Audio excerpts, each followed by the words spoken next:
Hi, my name is Lori with Figs Catering in Austin, Texas. On behalf of Expert Village, today we're going to show you how to make an entire Thanksgiving meal.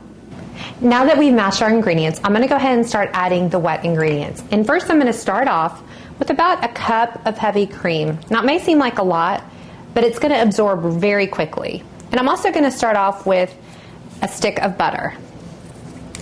Again, if you're trying to watch your weight, just simply eliminate the cream and use half the amount of butter and use chicken stock instead. And I'm going to just mash it all up together, and I'm going to see what else I need to add more of. And because we have the skins on, it's going to be a little bit of a chunkier mashed potato versus a smooth creamy one. If you wanted a smooth creamy mashed potato, again, you would use your potato ricer. Okay, my potatoes at the bottom are still a little bit dry, so I'm going to add in another half cup of cream, give or take, and then another half stick of butter.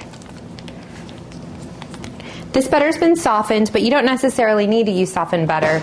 It just melts faster if it's already been softened. And I'm going to stir it with this spoon and see if I can get all the way in all the corners of this pot here.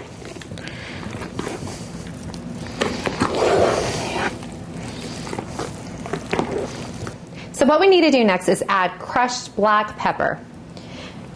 And some people prefer to use white pepper. I simply prefer the taste of black pepper, so I'm going to use black pepper in mine.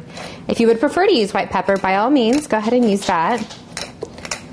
I'm going to put about a tablespoon of black pepper. Again, you can do this to taste.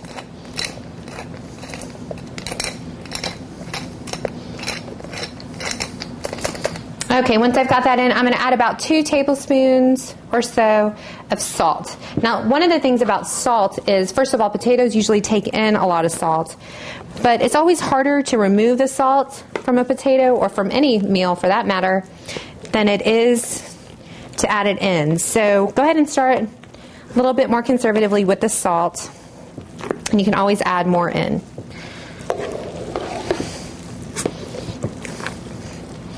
And the last thing I'm going to do is I'm going to taste it to make sure I don't need to add more salt. It's perfect.